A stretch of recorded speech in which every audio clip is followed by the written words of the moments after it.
Welcome back to the Malt Miller YouTube channel, Homebrewers, and we're back with another episode of our Homebrewing 101 series. And actually, one of the most popular topics we've covered in this series so far has all been about pressure fermentation. But one question that keeps coming up is, can we go into more detail about spunding valves?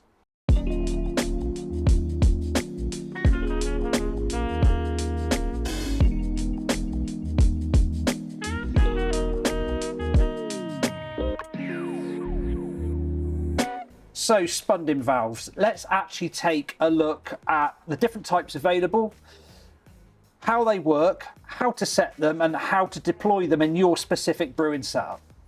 So Rob, for anybody watching this video that has got an interest in pressure fermentation but hasn't yet dived into it, they may have a question of what is a spunding valve? What is it? It's simple, James. It's just a device for controlling the pressure inside a fermenter during fermentation.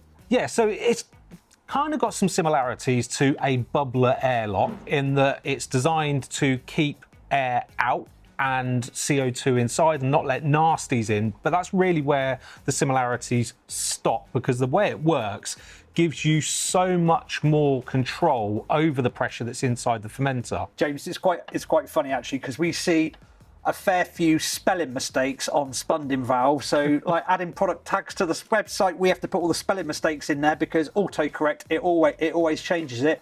But it is a bit of an odd word. Where does it come from? It's a German term, and I'm not going to try and pronounce actually the German word for it. Spunderpackerat. Anyway, yeah, I don't think that's anywhere near, but it translates to bung device. It's a bung device. Yeah. Yeah, it comes from the word bung device, but it is way more than that. Yeah, absolutely. You know, a spunding valve gives you the option to regulate how much pressure you're holding in the fermenter, gives you the option to adjust that pressure on the fly depending on where you are within your fermentation, and ultimately gives the brewer the option to control their fermentation based on the recipe and the fermentation profile that they're aiming for with that particular brew. James, let's have a look at exactly how they work. Yeah, so during fermentation, CO2 is produced by the yeast, right? Now, if we think about a fermenter as a completely sealed vessel in this instance, because when we're talking about pressurized fermentation, that's what that tank is capable of being. It has the ability to be completely sealed. But that CO2 pressure will continue to build up and up and up and up during fermentation. So if there's no way of getting some of that pressure out, actually, that could be a bit dangerous, right? So what a spunding valve gives us is the option to let enough pressure out so that we maintain what's inside based on our brewing goals, but it doesn't let air back in, as we've already said, which has huge advantages when you're brewing, well, actually, almost every style of beer, because you don't want oxygen getting in and contaminating the beer. Yeah. So the valve itself lets that excess pressure escape from the tank, okay? So you're not building up so much pressure that you're either gonna stall fermentation, because if you have too much pressure in there, the fermentation will just cease, and you're not creating a dangerous environment where your fermenter could actually go pop. It's actually worth bringing up, and I know that we've said this on previous videos, and I don't want to run into the danger of this video being purely about pressure fermentation, but it really came into the homebrew world because of the size of commercial tanks, because of the weight of the liquid that was on top of the yeast. We realised that actually commercial tanks were operating in a different way than the smaller volume homebrew tanks. It was a natural situation where the weight of the liquid on top of the yeast was causing that pressure, and that's why that there was difference in fermentation between commercial brews and our much smaller homebrew batches. So there's three key benefits to fermenting under pressure, which we've covered in lots of different videos, and I'll put some links up here to some playlists and some videos that we've got on the topic. But basically, a spunding valve allows you to ferment under pressure, right? It enables natural carbonation of the beer because you're trapping CO2 that's built up during fermentation in the tank. Exactly like bottle conditioning, James. Yeah, and it also brings a low oxygen environment which prevents oxidization of beers, and that really pays dividends when we're talking about brewing big, hoppy, juicy beers where oxygen can just kill them. Yeah, in actual fact, like so many different beer styles, and we're actually learning more and more about that, of how many different beer styles oxygen can actually completely destroyed. So broadly speaking, there's two categories of spunding valves that are available for homebrewers. Rob, what's the first one? Right, we're looking at spunding valves that are basically commercial style ones that almost entirely are on tri-clamps, and they're really handy for the bigger tanks. Once you start looking at tanks above 60 litres, for example, the amount of CO2 that can be thrown off is quite large. The spunding valves need to be bigger. Yeah, and that means that they're going to let more gas out. The volume coming out is higher, yeah. Yeah, and you will have seen these if you've done any tours around commercial breweries. You know, you've seen on the sides of the tanks, they've got a kind of stainless steel cylinder through the middle that's adjustable, that you can dial in the pressure that you want. There's generally a glass or plastic container around them filled up with some kind of sanitizer solution, and you'll often see lots of kind of bubbling activity through the valves. Yeah, when you're looking at tanks of thousands of litres, the amount of CO2 that's thrown off is absolutely vast. Yeah, well, and actually when we were in the Czech Republic at Budvar, you know, they've done all their primary fermentation in their big tanks, and then they move the beer into smaller tanks to lager over a long period of time. 90 days, James. Yeah, and they've got spunding valves on those, and even that lagering process, there's further CO2 being kicked off, and you can still see, you know, the bubbles coming out through the spunding valves. So the second versions of spunding valves that are available are kind of I use the term plastic, right? But probably a better description is the kind of ball lock disconnect ones that fit onto gas posts on pressure fermenters or corny kegs. Now, those are available from various different manufacturers. They all have their little nuances, but basically we're looking at the same type of device. Yeah, and there are, within this category of like the ball lock disconnect ones, there's two styles. You've got ones that kind of are an all-in-one piece, like the Spunding or the Kegland version, the G2, and those fit kind of directly onto the gas post on your fermenter or keg, and they're kind of all in one piece, dial on the back and a pressure gauge on the front. And then there are the other ones that like the blow tie type from Kegland that have got a separate disconnect, a little bit of hose, and then the valve itself, which is like a separate item. Now, the benefit of those ones means that actually if you want to have your spunding valve kind of mounted a bit away from your tank or outside of a fermentation fridge or chamber, you can.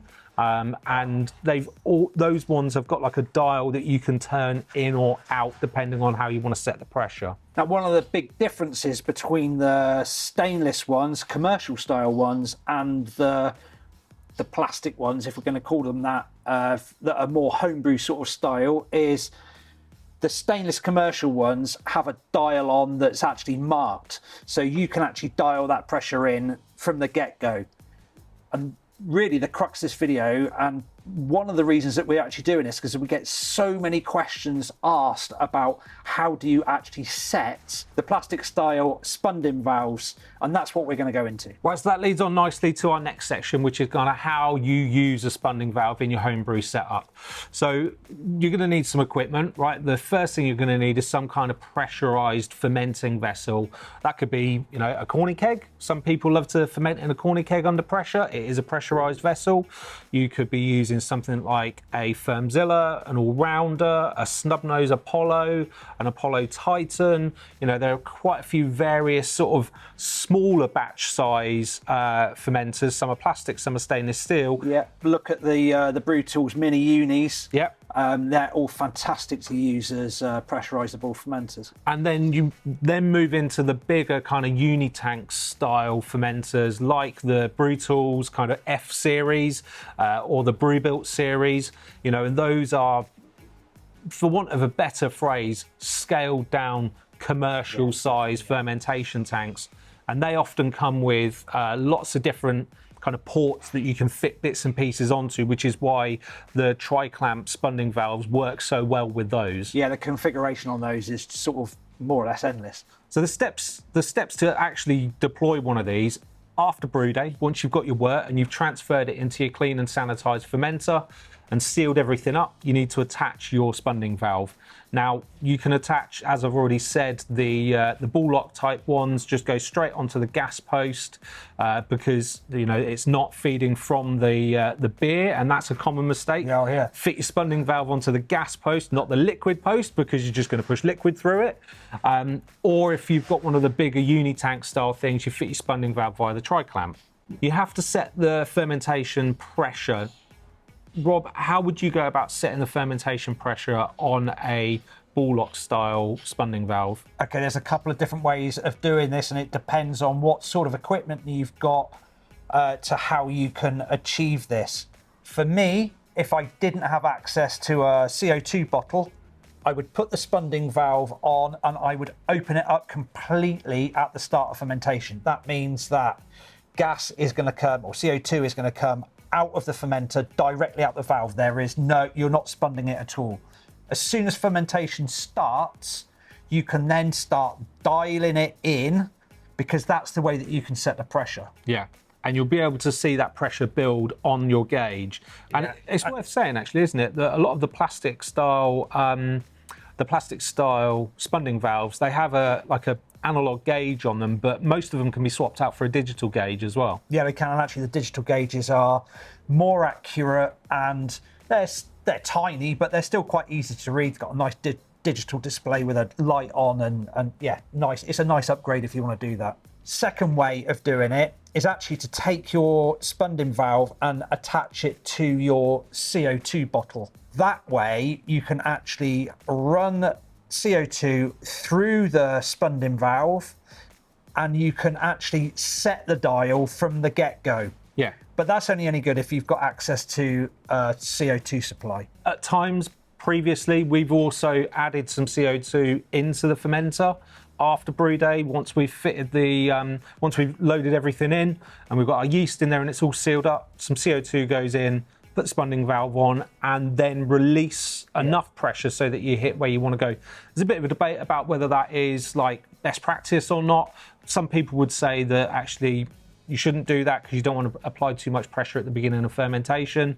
In our experience, it's never really caused a problem, but the conversation's open on that one. It's also down to beer style as well, but we've discussed that in previous videos. What you can then do during your fermentation is monitor the pressure. Now, there might be times where you wish to start with a lower pressure and then increase towards the end. There might be times when you want to have the same pressure all the way throughout. It just means that you can monitor it and make those adjustments as and when you need to. And then at the end of fermentation, you can really focus on carbonating your beer naturally using the CO2 that's been produced throughout fermentation. It might be 2-3 days before you expect fermentation to end. You can then turn the pressure up further. There are handy calculators out there online that I'll put some links to down below. But you can dial up the pressure towards the end of fermentation so that you're maintaining more CO2 in there and it's being absorbed by the beer, thus giving you naturally carbonated beer and reducing your CO2 usage. Now, we're not going to dive into kind of the sort of specific pressures that you might want to ferment different beers at, because it will vary by style. But loosely speaking, if you're brewing an ale, anything that uses an ale yeast, you want to keep the pressure fairly low. Certainly for the bulk of fermentation, I would say no more than like 5 psi. Then towards the end of fermentation, you can dial it up to add that CO2 into the beer in solution and give you carbonated product. Especially for English styles, James, where actually you want that yeast ester profile in the beer because it's really important for that sort of style. And some of the juicy kind of New England style IPAs, because again, you want some of that yeast character. But then when we talk about brewing lagers, you have the option when you're brewing a lager to ferment it under pressure at a higher temperature, which again, we've covered in lots of detail. But for those, you want to be aiming for around about 15 psi, because that limits the ester formation from the yeast. It stops kind of off flavors being kicked up from the higher fermentation temperature, but it also speeds up fermentation because you're fermenting at a higher temperature. So we're talking about pressurized fermentation here, and we always advocate to be aware of some of the safety factors when you're talking about this. And the first thing is that if you are using a pressurized fermenter, you can't just rely on the spunding valve to vent everything in the case of, some kind of failure, you need to have some other form of PRV, pressure relief valve, on your tank. Now, luckily, the majority of the tanks that are available have that already built in, don't they? Yeah, they do. But yeah, do make sure that your PRV, you've got a PRV in place.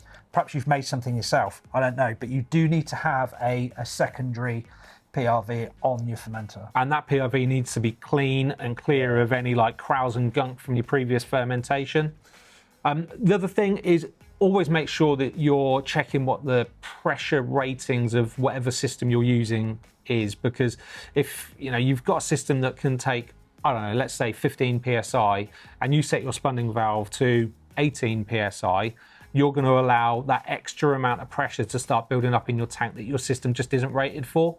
So do make sure you check the guidelines on whatever system you're using.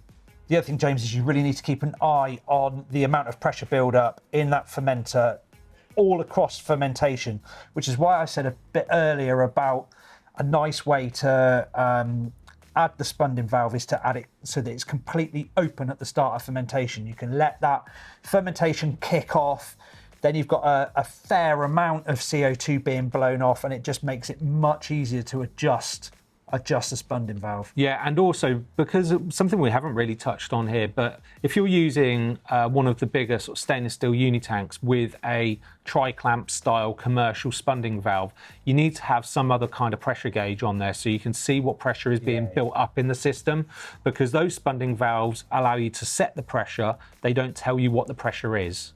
So we absolutely love pressurized fermentation here at the Malt, and it's something we've got so deep into over the last couple of years, and a spunding valve plays a key part in that.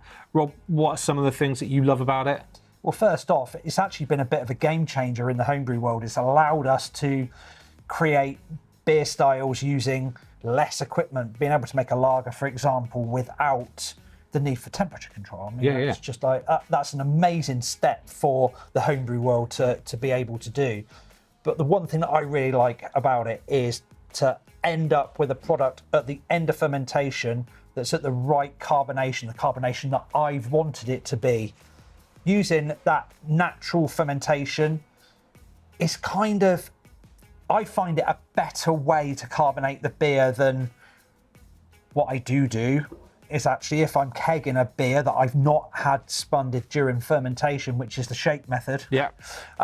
Completely unscientific, I know, but it is a quick and fast method of being able to carbonate your beer.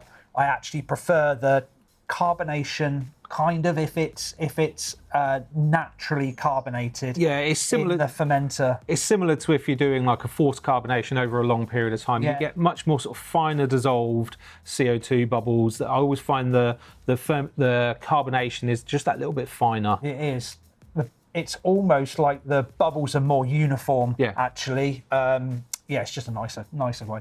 The thing for me that I absolutely love about it is I love brewing big, hazy, juicy beers, and actually brewing those in a low oxygen environment for me is a game changer, because you know that kind of all the way from fermentation through to transferring into keg, because you can do pressurized transfers as well using this equipment, you've got a really low oxygen environment. Actually, there's a really good argument to say to brew those beer styles without fermenting in a pressure vessel. It's tricky to get right, whereas you're giving yourself so much better chance of producing a beer that is outstanding if you've used closed fermentation. So hopefully that has given you all a bit of insight into spunding valves, why we think they're a great little device to deploy in your home brewery, why they're absolutely essential if you're planning to be brewing under pressure. And if you've got any further questions on spunding valves, things that you don't think we've covered, please do drop them down in the comments section below. We'll come back to you, I promise. Or indeed, if you've got any tips for using spunding valves that you've picked up over the course of your brewing career, that would be fantastic if you put them in the comments below. Now, as ever, if you made it to the end of the video and you're not already, please subscribe to our channel, hit the bell for notifications so that you can stay updated with everything we're doing here at the Malt Miller. And don't forget to give this video a thumbs up. Have a great brew. Cheers.